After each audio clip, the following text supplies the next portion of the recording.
Greetings. I'm Reverend Jennifer Cormier, ceremonial artist and proud creator of this podcast. In my recent private work, I've been helping successful women release the pressure they put on themselves so they can feel at peace and have way more fun in their lives.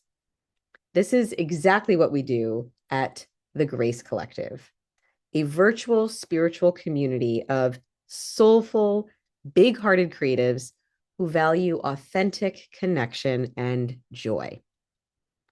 At the Grace Collective, we practice keeping our hearts open and our sense of humor in the face of life's inevitable challenges.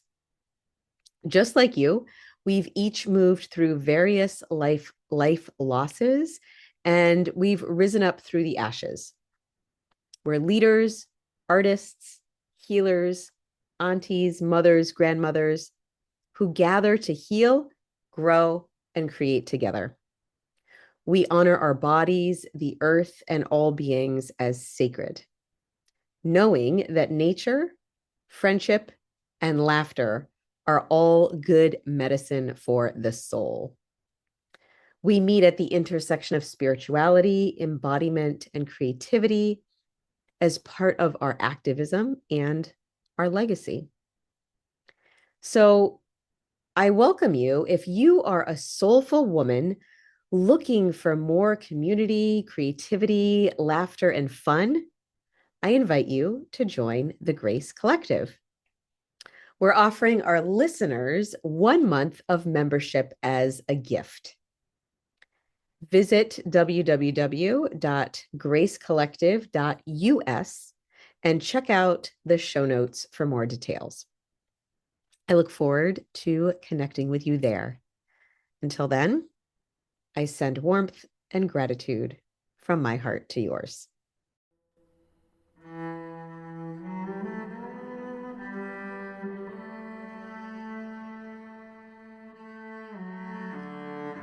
Welcome to the Walk Through Grief with Grace podcast, a space for human hearts to gather around stories of loss and love.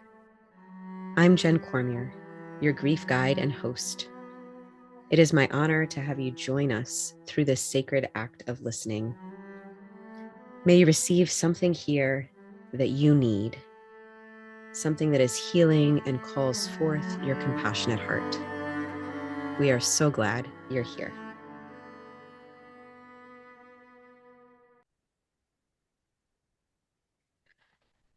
Hello and welcome. I'm so excited to have my very old, very dear friend, Beki Crowell, on the podcast today. Thank you so much for taking the time in this really busy season to be here with us, Beki. It's such a pleasure to be here, Jen. Yeah, and if you're likely you're listening to this on audio, but Beki is sitting in her studio. There are gorgeous paintings behind her. We've known each other for gosh, how many years now? 20 20 some plus for sure. over 20 years for sure. And Beki is an artist and creative and writer and healer. And you weave all of your inspired ways of being together in such a beautiful way. Um, we had Beki as a guest in the Grace Collective for one of our retreats last year, and you brought the brilliance of your most recent book to all of us. And Beki's an author of 2 books, actually. Your first one was called Brave Beauty, My Journey of Awakening. Oh, sorry, Bear Beauty. Thank you, thank you. It was a brave book called Bear Yeah, Beauty. it was brave. Bear Beauty. And then your most recent book is Threading of the Soul, Remembering Oneness and the Multidimensional Self. And that came out last year in 2014. Yeah. 2024. Oh my God. Last year was 2014. I know. Time flies. Right before we press record, we're like, we're trusting that whatever needs Yeah. to come through. And apparently I'm in another dimension that's Yeah. just behind. Well, we definitely operate within the multidimensional realm. So, Um, So, your work in the world, you bring in vibrational healing, right? As well as flower essences and your creativity. Do you want to share a little bit about how you're working currently with folks? I'd love to. Yes. So what I love to do more than anything is um, sit with other people and support them in their awakening journey. I'm passionate about awakening to your true self, to your inner power, to connect to your soul essence, which I feel is your true self. And when we're aligned to our soul essence, then we can feel that sense of purpose and power and freedom and joy and wholeness and creation. And so I like to call myself a soul artist. I also use the word vibrational healer as a way to kind of give context, but in a way, my healing work is also art. It's a creative process. It's an emergent journey of connecting to the other person's soul and allowing the guidance from, I call it the Akashic records, which is many people may be familiar with it, some aren't. There's your cat. Hi. Ah, There's a cat in the background, people. Beautiful. An emergent spirit just kind of walked into the space. And this is what I love about the Akashic records. It's the Akashic records is the soul's record. It's like an ethereal record of the soul's journey in all time and space. And as I understand it, all of who we are is happening in the eternal moment of now. So if you believe in past or future lifetimes, from the context that I hold, all of it is now. All of who we are in all time and space is occupied within this eternal moment. And so when I'm in the Akashic Records, I tap into the eternalness and I begin to receive guidance that supports the client in the space that they're in now that will empower them to feel connected to their own frequency, their unique divine frequency. I think of it as like tuning in to your tone. Like if you're on a radio station and you're, kind of moving between stations, there might be some static, but when you find your frequency, it's clear, it's a clear signal, and only you know how to connect to that frequency. So I feel like my work is really about supporting people to align to that frequency.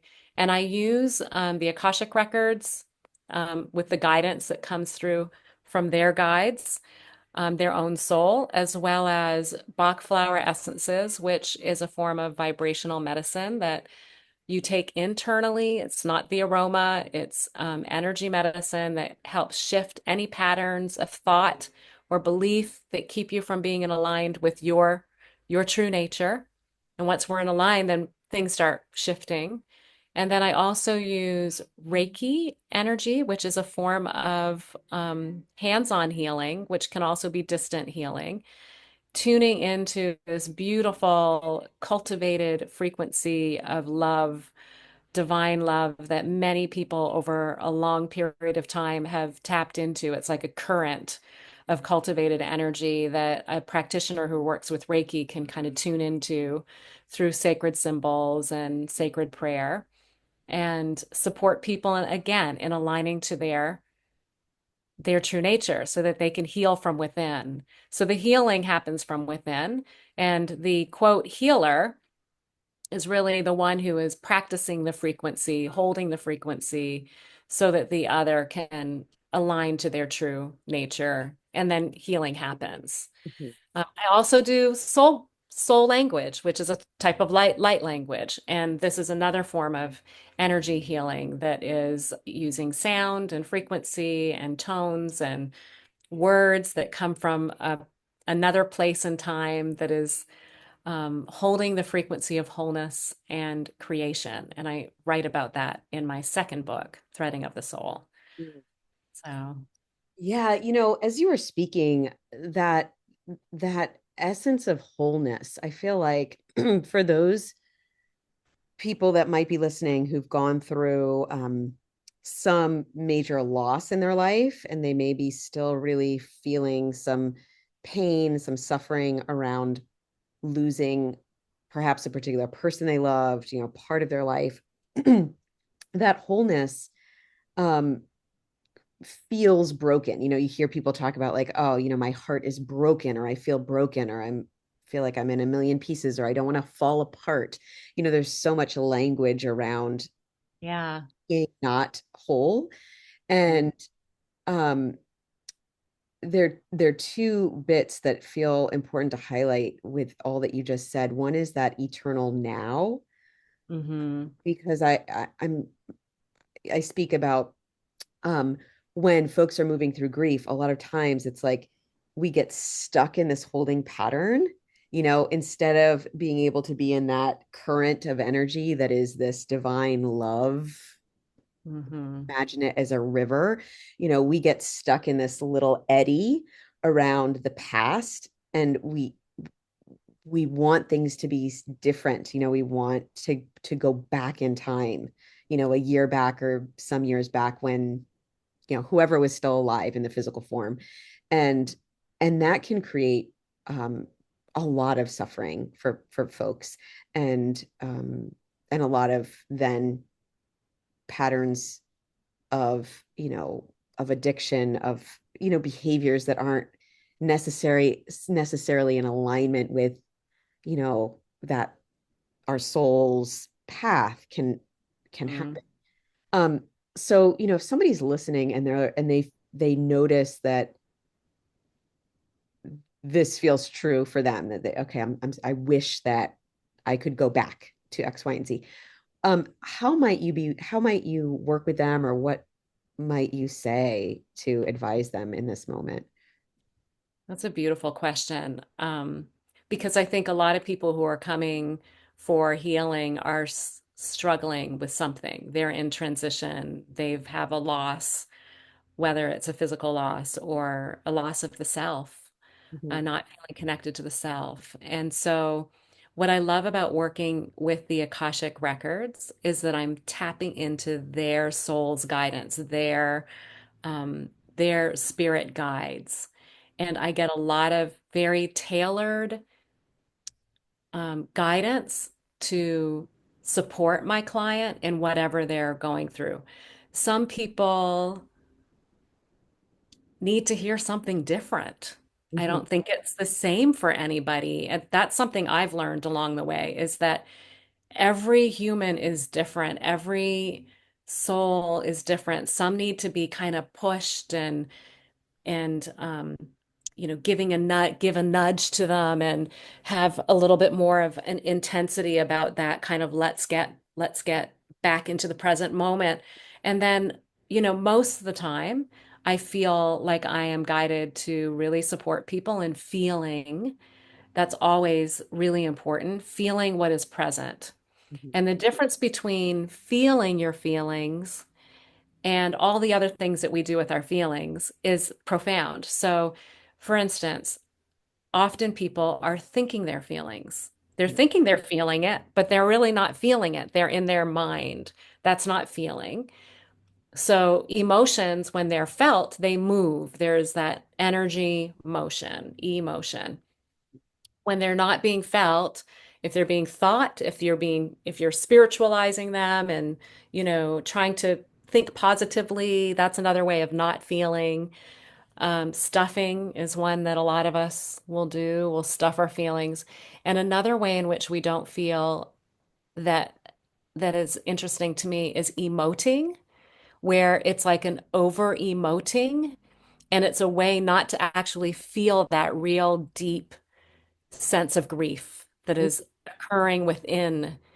And my experience with myself and with my clients is when we allow for the feelings, that it very quickly moves into another place. It's like the river that you talked about. So we have access to that movement, to the river, to the flow of that energy, because feelings, they are energy. It's energy moving through us. And grief is a form of love. It is a form of as I'm imagine you who work, you work in a very um, beautiful and profound way with grief.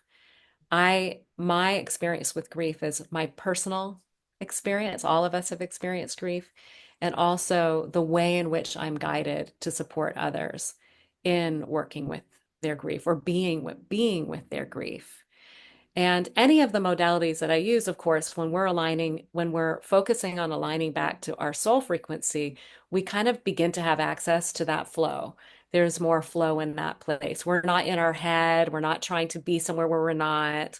We're not as much in that place of being in the past. There's a remedy in the Bach flower essences called honeysuckle, and honeysuckle works on releasing the past so that you can be really present in the moment.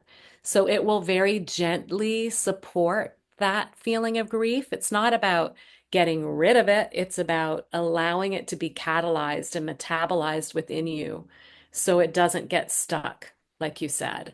Because stuck is not actually, you're not digesting that feeling, you're not allowing it to really be full in you so that you can release it. So, yeah, I think stuck is not necessarily feeling the grief, if that makes sense. Yeah. Yeah, it does make sense. And I wonder, just listening to you about, the stuffing and the emoting that isn't feeling. I wonder if there's like a performative, and I've not really thought of it this way, but like a performative aspect of pretending that we're feeling the thing, right? Hmm. Because we're thinking the thing, we're speaking the thing, we're pretending it, but not really with it, not really allowing it.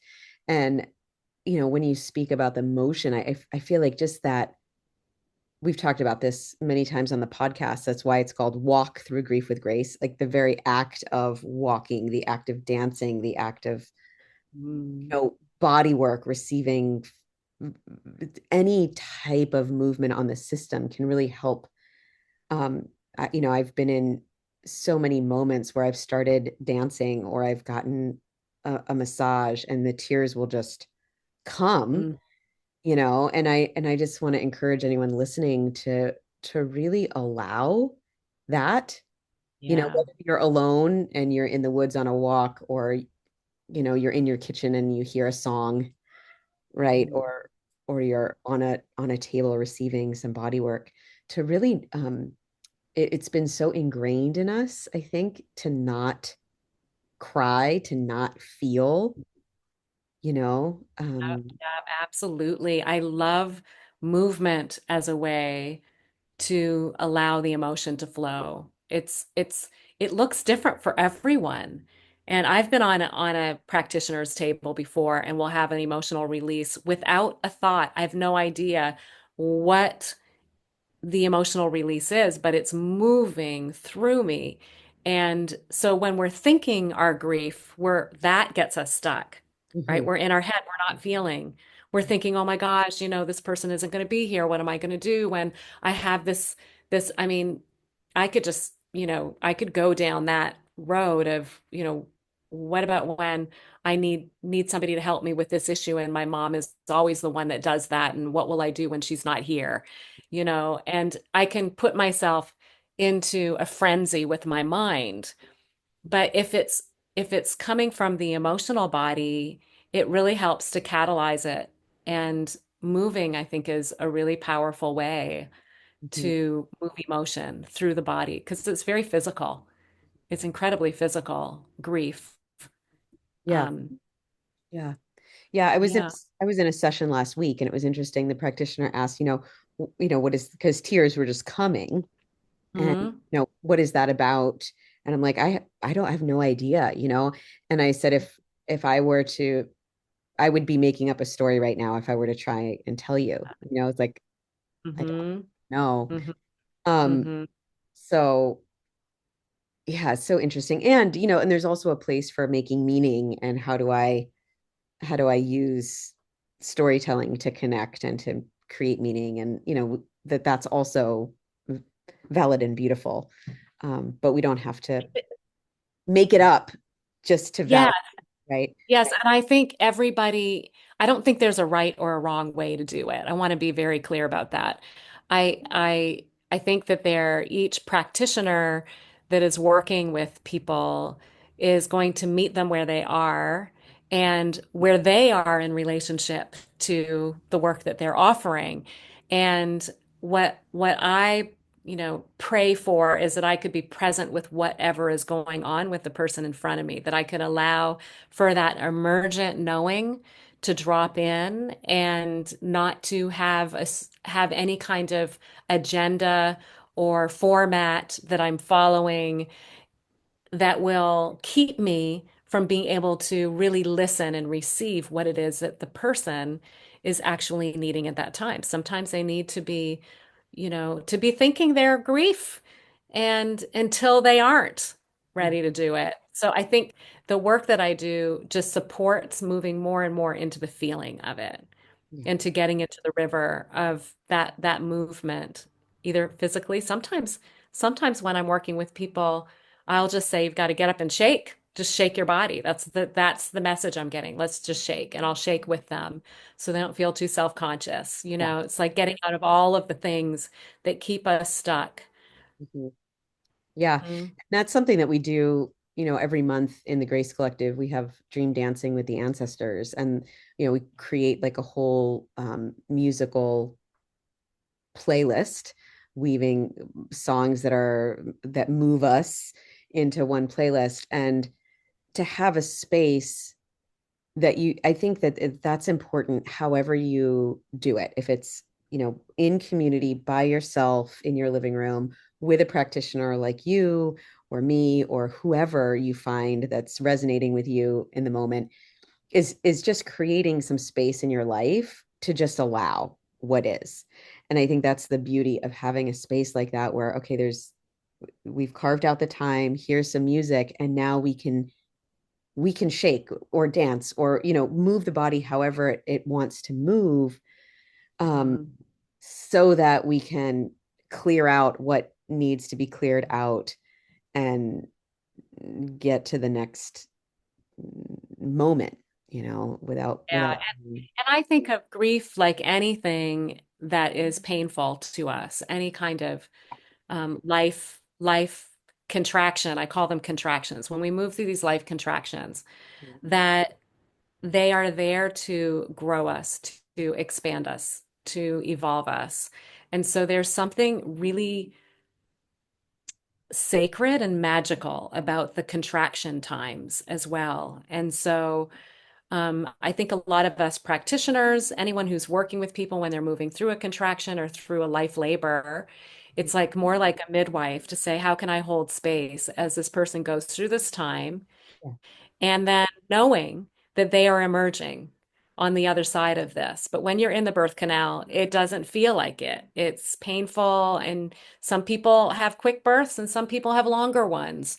And if we're really just honoring that process and having the tools along the way, like breathing and, sometimes groaning and sounding and dancing and going for a walk in nature, like all the things. Like I love the metaphor of birth Mhm. to talk about really how to move through these contractions in life and recognize that we are giving birth to something now. Even in our grief, we are giving birth to something new because usually loss, death is always connected to life. They're sandwiched. Birth and death they sit right next to each other. You can't have one without the other.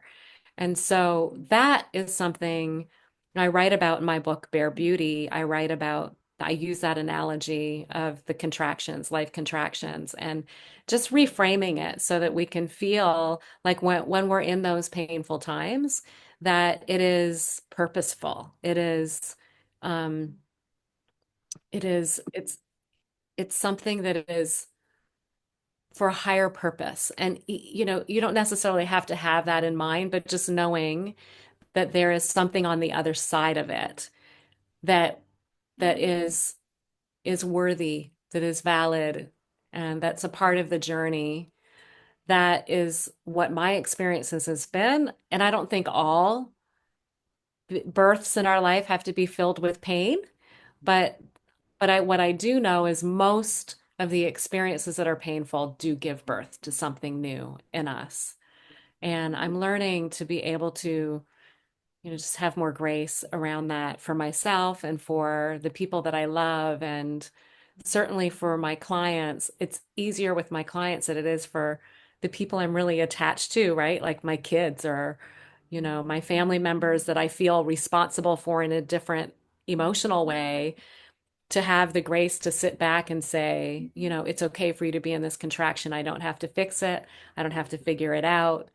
This is a part of your soul's journey, and I am here to be a witness, to hold space, to, get you some water if you need it, some flower essences, some Reiki, maybe some little extra information from the Akashic field. But it's really about, recognizing that the healing happens from within, and the healing journey itself is the awakening journey.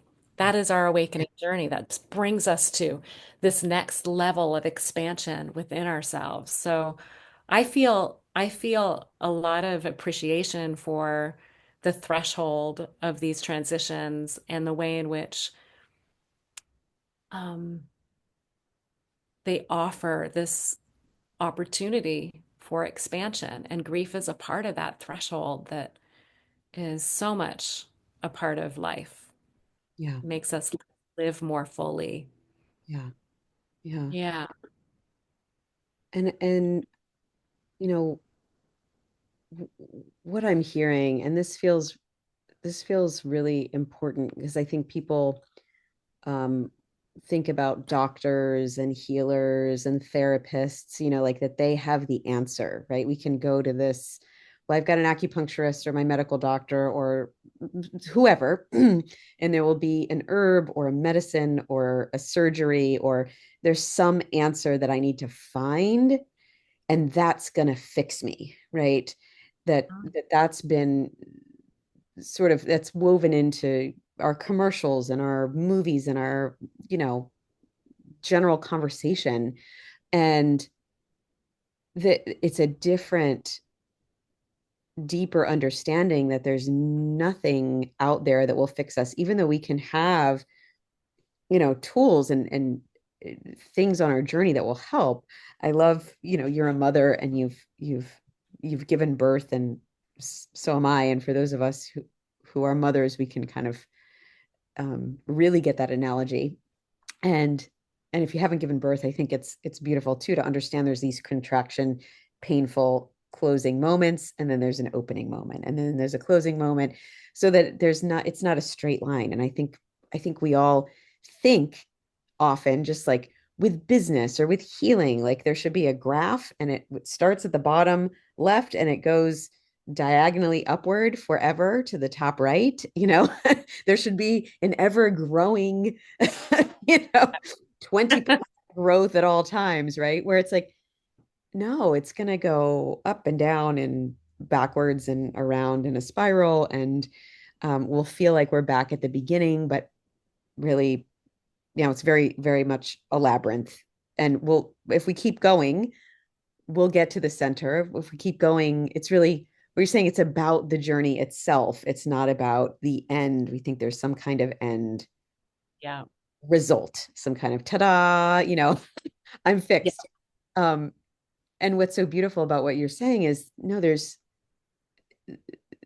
no end, and there's no one to fix it for us, but there can be witnesses, there can be, you know, folks that tend to us, that Hmm. care for us, that offer us tools, like a midwife or a doula or a healer. It's like you're doing the healing inside, but Yeah. there's someone holding that for you so that you're able to move through it. And when you find somebody who you resonate with, like if you find a practitioner that you resonate with, then you're tuning into their resonance that is holding something that they can bring into your place within you that is struggling, right? Or it doesn't even have to be struggling. I mean, I have people that come to me that just want expansion and evolution, and they're in a place where they want guidance in that area. So it doesn't always have to be about something really hard, but but there is something that you tune into that feels like resonance. And what really a healer does is holds a resonance, a frequency that becomes harmonious to yours. And so it really is kind of like science. Like if you tune to your unique frequency, like I was saying earlier, like tuning um, the dial of the radio station so that you get a clear signal to your soul's essence. And when you feel it, you know you're there. There's a feeling of peace and freedom and love. Like it's just it's whole unto itself within you, and you can kind of feel it, and it could be a subtle shift. you know I find it just fascinating. I had somebody in here today and I could feel how quickly she was able to move from a place of confusion and despair into that place of alignment. It doesn't take long when you have somebody who's holding you, kind of guiding you in. You've got it, and then you hit that spot and you know what it feels like viscerally. It becomes like a physical thing. I know what it feels like tangibly to feel this sense of peace. So now I'm going to go out there and I'm going to have the condition in my life that might trigger, whatever the difficult partnership or the child that you're struggling with or the work that you're struggling with, all the things in life, the politics, whatever it is. And then if you are intentional, you can tune back in. You have more access to that point of tuning back in. I think that's the inner healing. It's like I want people to walk out of here with that quality within themselves that knows that they're able to access it. It doesn't mean that life is not going to keep being life with all of its different conditions that we may find acceptable or unacceptable. Mhm. But it does mean that I know in my experience, I've become more and more able to tap back into that inner alignment more quickly. In the beginning, it took longer, and I would watch myself spiral out of control. And I might have some observational skills to say, wow, I'm spiraling out of control, but I have no control. I can't seem to pull myself back.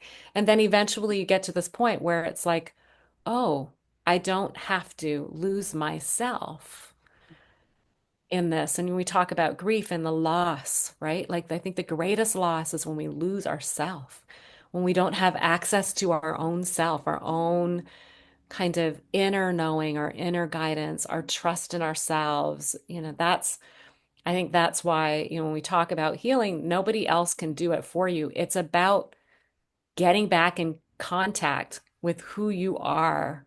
Mm. And that place is your own knowing. It doesn't have to be anybody else's. It doesn't have to be somebody else's kind of truth. And so when we're navigating all the different options out there, which there's so many to choose from these days, I would say to the listeners is to really tune in and just feel into the practitioner that you're speaking to and feel into, does this feel resonant? Do I feel like my nervous system is finding a sense of balance here? Do I feel like that this person can help guide me to be back in alignment with myself? Not to fix me, Yeah. not to cure me, but to allow, like, will I be in a space of allowing for what is the most natural thing in the world? Is that healing process is the process, but it's the most natural thing Mm. to be whole, to be yourself. That is the most organic thing to be. And so like when we think about, going down the current, it is most natural to go downstream because all you have to do is relax and float and it just takes you downstream. But what most of us are doing is swimming upstream all the time. So it's about learning how to relax into who we are and trust ourselves and go downstream. Yeah. Yeah. It makes me think of I had a Jungian therapist, Mary Bowen, who is one of the Pilates elders when I lived in Mm, New York City. This was in my 20s, and she was my first therapist. And I remember her saying, I was thinking about you. She's like, you're just trying to become more Jennifer. You're just trying to be more Jennifer. It's like we're all just, as we become more and more essentially ourself, becoming in more alignment with our soul, our isness, right? Who then it does get easier. It is more downstream. There is more relaxation uh, It's around. like the purpose in our life is to be ourselves. Like that's the core purpose. And it seems kind of silly. Like how is it that we can't be ourselves? But the irony is that we do. We kind of are kind of unlearn how to be ourselves as we journey through the human experience. And I think that's by design. It's part of the journey and adventure of exploring this realm of earth realm that is full of three-dimensional reality. And you know, I I feel right now we're in a collective awakening where we are moving into a place where more of us are choosing less of the pain and struggle to experience the expansion. When I wrote my first book, Bare Beauty, it really spoke to all the contractions in my life and the awakenings that occurred as a result of those contractions. And I was able to really relive and reconnect to the awakenings, the expansions. And then I would notice, wow, there was like a contraction right before each one, small and huge. And when I was guided, because both of these books were spiritually guided, I didn't really necessarily want to write books, but when spirit speaks to me, I obey. And both of them were like that. And so with the second one, I was um I was kind of getting this guidance to do this. And what I realized that it really is the next level of experiencing not from as much from the pain and the contractions and the story, the dramatic and traumatic pieces of life. It feels like it's like this gentler movement. And it doesn't mean there isn't some contrast. There's always some contrast, but there was this more, it felt like a gentler movement into this expanded consciousness. I feel like that's where we're moving. The potential is here for us to choose that way of moving into um, just more refined areas of consciousness where it's just more subtle. It's not so dramatically polarized. Yeah. And while the collective is, there's this kind of the last throes of polarity consciousness is all around us right now. I think it's really important for me to say this for myself, to say that for me to be very intentional about what I focus on right now, what I want to create, how I want to see the world, how I want to see my life, how I want to feel, and to be in that space of creation. And so that's what Threading of the Soul is about. It's really about,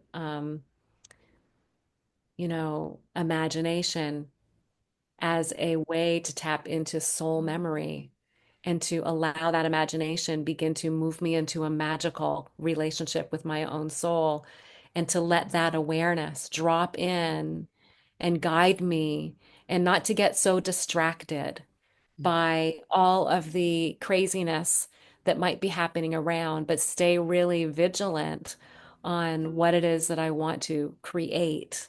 And I think we're becoming more and more ready for this, that we've moved through so much polarity. We've moved through so many traumatic events within our own personal life and in the collective, and what we're perceiving is that I think we're ready to begin to experience another level of evolution. And that's what I'm feeling really compelled to to be an agent of now, is to be an agent of that creative force of what do we want to create, people? What do we want to see? What do we want to feel? So that becomes a part of the work that I do as well. And in the book, Threading of the Soul, it's really a frequency transmission. It holds that frequency. There's the soul language in there. which is spoken by my parallel self in another dimension. That's the multidimensional, remembering the multidimensional self piece of this book.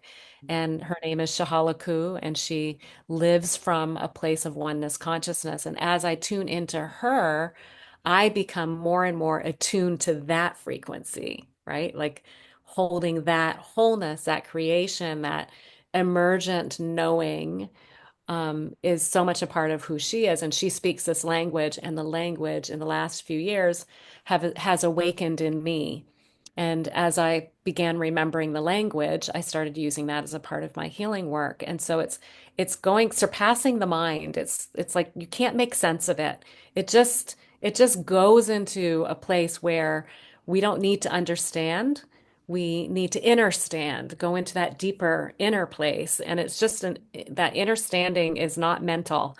It is soul knowing. And so that's where I'm really feeling we're heading. And one of the ways to do that is to be just really intentional about where we focus our attention, where we focus our energy, because we are creators. Yeah. And our attention is so powerful, Mm. and there's just a billion places it could be at any given moment, right? I mean, just think about the sensory input we have. Mhm. It's just a phenomenal amount every minute, right? Of every day, every second. So so I feel like that's a real hopeful note to leave someone on who might be in a contraction around, their own life, or, what is my next step, or what is my purpose, or how do I move forward? Um, that, there's that adage, right? It's always darkest before the dawn.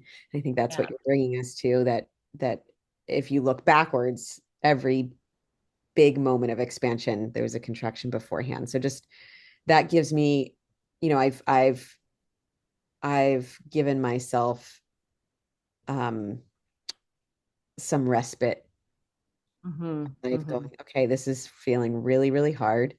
So I know on the, at some point, at some point, it's gonna feel bigger and more expansive and easier. Like I just need to keep moving. I just need to keep being with this dark, contracted place, and I will come through it. There And will to, and be, to call in your resources yeah, and think about those resources before the contraction comes, right? Like a woman who's preparing for birth, she will, set up her birth party, like who's going to be there, my doctor, my midwife, my friends, my husband, my partner, whoever it is. And acupuncture, doula. all That's of that, right? Like, so who's going to be present? And then what are the tools, the breath, how have I prepared? Maybe I've done some exercising and walking and movement or all of the things. Like those are ways that we can prepare for the next contraction. But once we're in it, be with it, feel it, breathe through it, and call in those people to hold space for you. That's what that I would say. And then to remember that we are already whole, yeah, that we are already whole. We can feel broken, but the truth is we are always whole, no matter what. And to just lean into that remembering that we are whole and that we are creators in so many ways. And when we're in that place, it's okay if you don't remember, but find someone who can help you. Just hold that frequency of that memory of wholeness. I know I have been with people who have felt broken. And for me to feel bereft by their brokenness does not help them. right. It's like because then I am buying into this idea of them being broken. And that's really not what I've witnessed, is that is not what they need from me. And I'm talking about my closest people, like my Mhm. loved ones, right? And it's miserable for them when they feel like I'm being miserable with them. So what I've noticed is that when I can just hold that knowing, I know you're whole, Mhm. even if I don't speak it out loud, use your intuition, so this is like about how do we receive and how do we give in those moments of contraction, of grief, of suffering, of pain. of being human. And so I just want to, what I'm writing about most now is like this idea of wholeness and how we are creating each moment and to begin to claim that. And when we are feeling strong enough to focus that creative energy in ways that feel really good to you, that feel really yummy and luscious and life-giving, and you will know moment by moment what that is, and trusting that guidance of what feels best right here, right now, whether it's to sit and cry or whether it's to dance, or whether it's to create art or, a project. Like everybody has their path and everybody's unique path is needed. We need you to be you so that you can be that piece of the puzzle that nobody else can be because you complete the puzzle. And then we experience a collective wholeness. When Jen is Jen and Beki is Beki and you are you, then we get to experience an expansion of wholeness. But wholeness is something that's already there Yeah. within ourselves. Within Yeah. itself and within the all of itness. It's so Mhm. interesting. That was I had this moment when I lived in New York City where I felt like I was, really struggling and I wasn't in the right place and I wasn't, I had like finally gotten the right hours and I was teaching Pilates uptown and I had lined up a lot of things that I thought were going to feel like I was Mhm. going to have it that this is what success looks like. And I Okay. just was like, I don't know, what is my purpose? What is my dharma? What is my, I had all these questions and I went to see um, this elder yogi enlightened teacher from Japan. And, I sat with him and I asked this very long, convoluted question.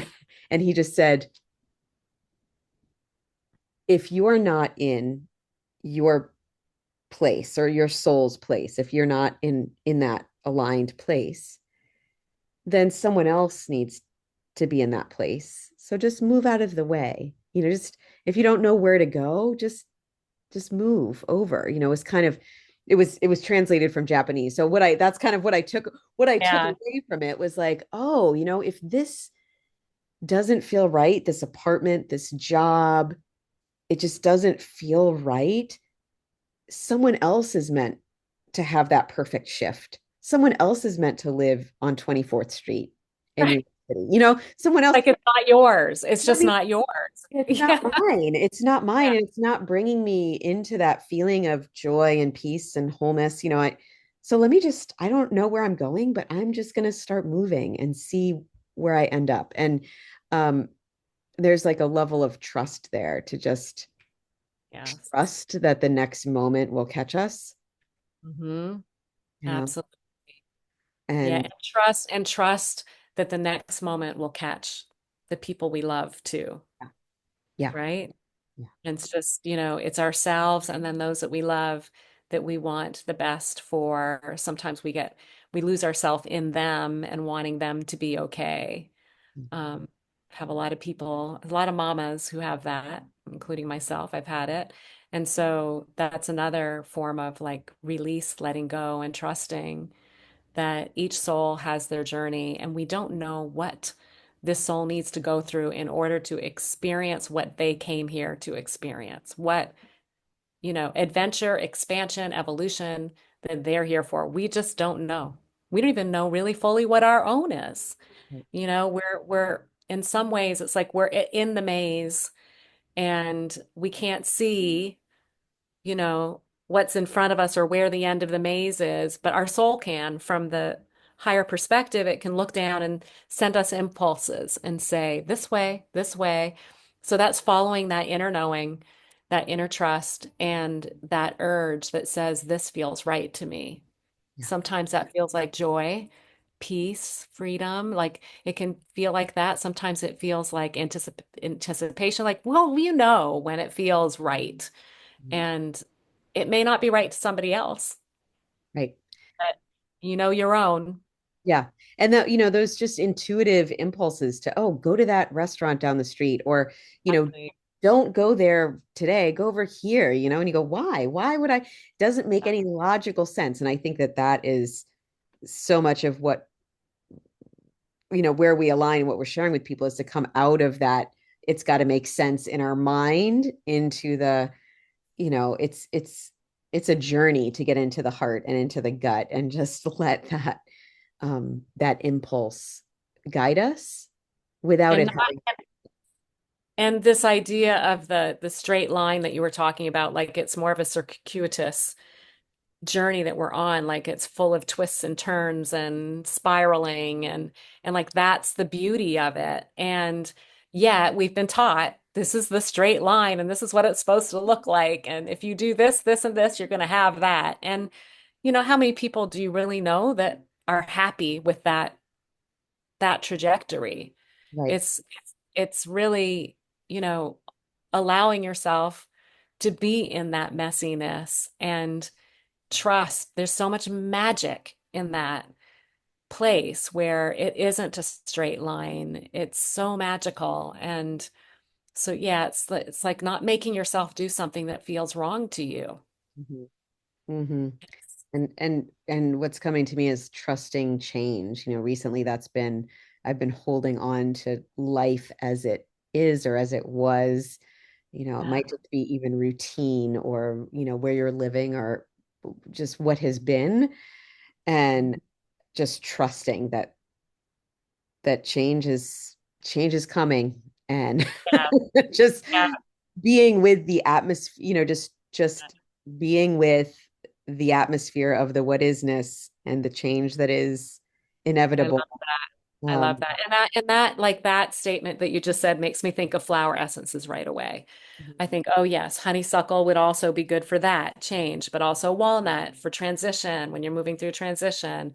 If you're in anxiety, there's like a remedy aspen that supports you in moving through transition. I mean, through the anxiety that might come up from the unknown, not knowing what's coming. Like the flower essences are such a sweet kind of medicine that isn't trying to mask the feelings or cover it up or fix it in that way. It's like soul energy that's coming in, the flower's soul coming in to support you in moving through this human experience. Mhm. It's nature medicine. It's like they know what it's like. They're part of the earth and they know what it's like, and they're like, we're here and we're going to support you in bringing more beauty to your life. And how can we support you in melting away some of this cold snow that's covering up who you really are? Mhm. So yeah, I think about all these flowers when you're talking, and that's one of my favorite. This is how I got into doing the work that I do. I had no idea I would be doing this work. It wasn't something that I chose, it chose me. And it started with the flower essences, and it was because I wanted to experience relief from my own suffering. And as I started feeling that shift, I wanted it to share it with everybody.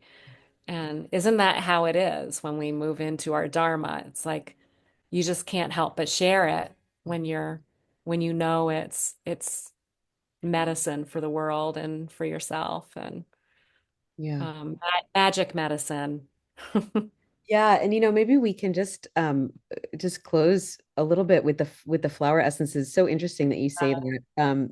I was led to just wandered into a store and found myself in front of the Bach flower essences and picked walnut was one that I picked, and Yeah.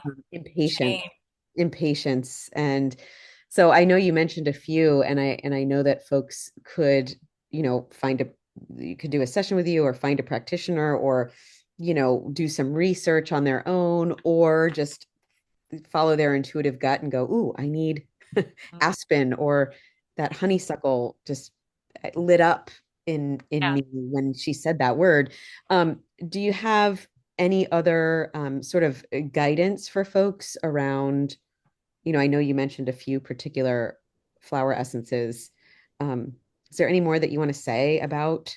about the flowers. Yeah. Well, what you said was beautiful is that the way that one can work with the flower essences, knowing that they are something that you can get at a health food store. It's a natural vibrational medicine that is available to all. When you work with a practitioner like myself, what I do is I tune into different aspects of what's going on with you through conversation using the Akashic records. Like there's some intuitive aspects, but there's a lot of like, I know what these flowers can do based on what you're experiencing. So it can happen both ways. It depends on the person. I think eventually you kind of learn them yourself, and you can work with them. What I do is I create a bottle with several together. So you may like explore them first if you want to. You know, like I had fear of public speaking. Um, I had a phobia of public speaking. I would never have done even an interview 10 years ago when I started this stuff because I was so not interested in any form of public speaking. So I started taking Mimulus, and that's for fear of a known thing. You know what you're afraid of, flying on planes, going over bridges, Right. driving, whatever. And so that's a really powerful remedy.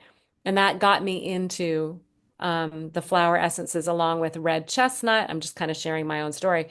Red chestnut is for worrying about loved ones. That was really important. This, to me, is an important remedy to support people in seeing and feeling and remembering and knowing the wholeness in another that Mm. they love, right? Is even when they're broken, I can see you as whole.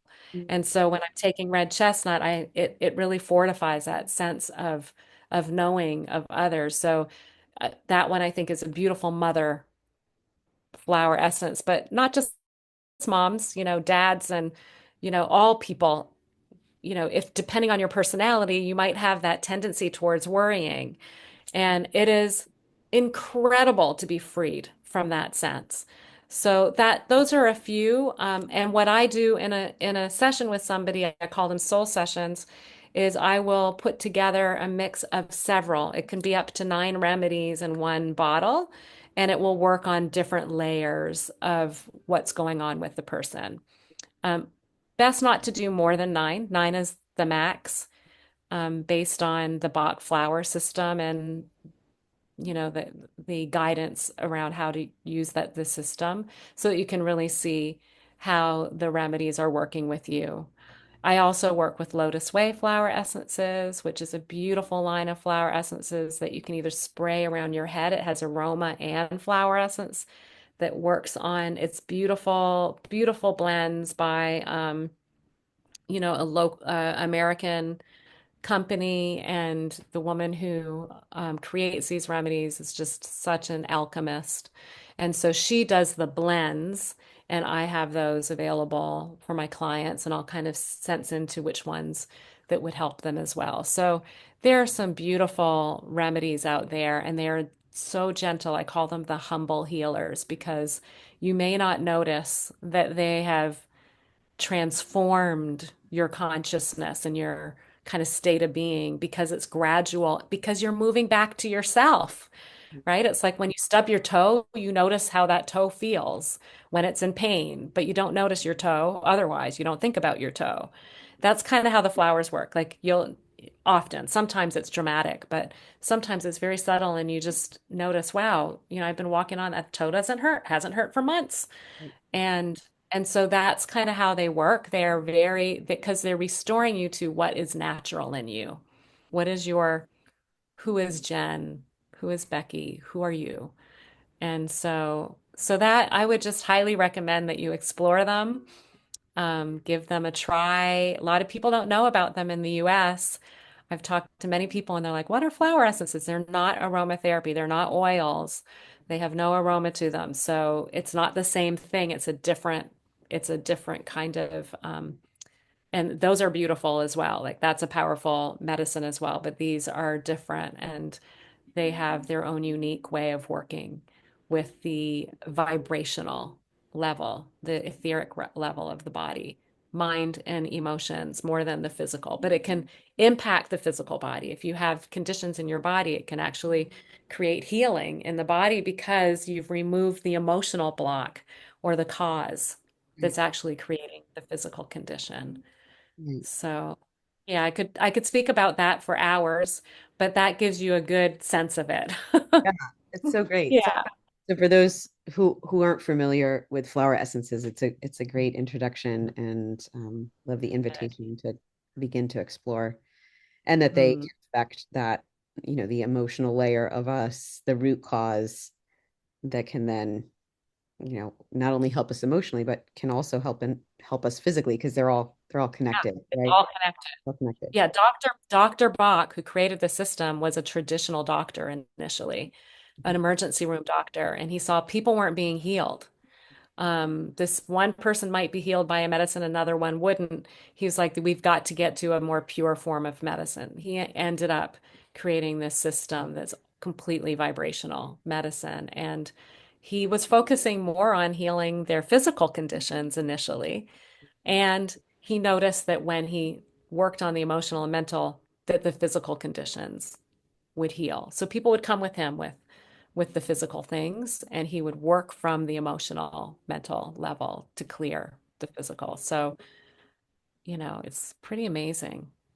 Yeah. So cool. I need to book a session with you. That's what I need to Yeah. do. And pick back up the essences that I was sort of Yeah. intuitively guided to pick up. So it's been really lovely connecting with you, Becky. We'll make sure to put the links to both of your books in the show notes. And um, is there anything else you want to leave us with, or a way that people can connect with you? Um, how do you want to leave folks? Yeah. Well, the way that you can connect with me is through my website. It has an email address on there that you can send me an email and I'll get back to you if you're interested in a soul session. I would love to serve you if that feels compelling to you. I feel like the right people will be drawn to me that I am here to serve. And like I said, my passion is supporting people in their awakening journey so that they can reconnect to their divine self and remember who they really are as whole, creator, beautiful, divine beings of light and love. And I think life is supposed to be magical. And I want to be creating a foundational support system for this magic to happen. I'm feeling it, I'm excited about it, and I will meet you wherever you are. So I guess that's what I want to say is just remember you're whole already. If I could leave that one thing, remember, remember that you are already whole. Yeah. Thank you. Yeah. Thank you for that message. And Thank I just hearing you, it just feels like truth. So it's helpful when we hear the you. truth, it's like, oh yeah, that's of course, of course that's true. So thank you for bringing some of your beauty to us today, and your truth, and the way that you work. And I'm really, really grateful for you. Thank you. And thank you for all that you do to support and bring people back to themselves as well. I appreciate you. Yeah, I appreciate you. Until next time, Much love. much love. From the bottom of our hearts, thank you so much for being a listener to this podcast. We really want to stay in touch with you long term. So, if you don't already receive our e-newsletter, we'd love to offer you inspiration, insights, and news about how things are evolving and how we can support you on your journey. So, at the top of the Walk Through Grief with Grace website, that's walkthroughgriefwithgrace.com, you'll see a yellow button, and you can sign up for our free gift, and that will put you on our e-newsletter list, and we can stay in touch with you. So thank you so much for your spirit and your presence, and we will see you soon. Thank you for being here with us. Thank you for listening.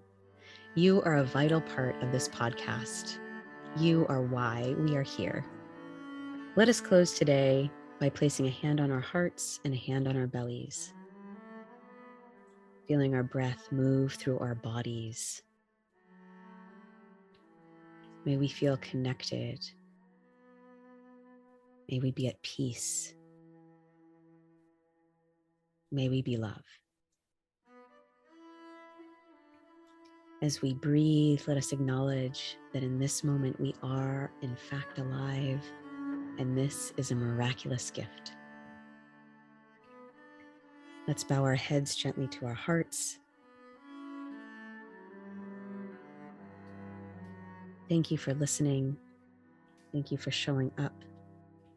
Thank you for doing something healing and kind in this moment right now. We give great thanks. We give great thanks. We give great thanks. And it is done until next time. May you walk gently out in the world and be gentle and loving with yourself. Much love from my heart to yours, and bye for now.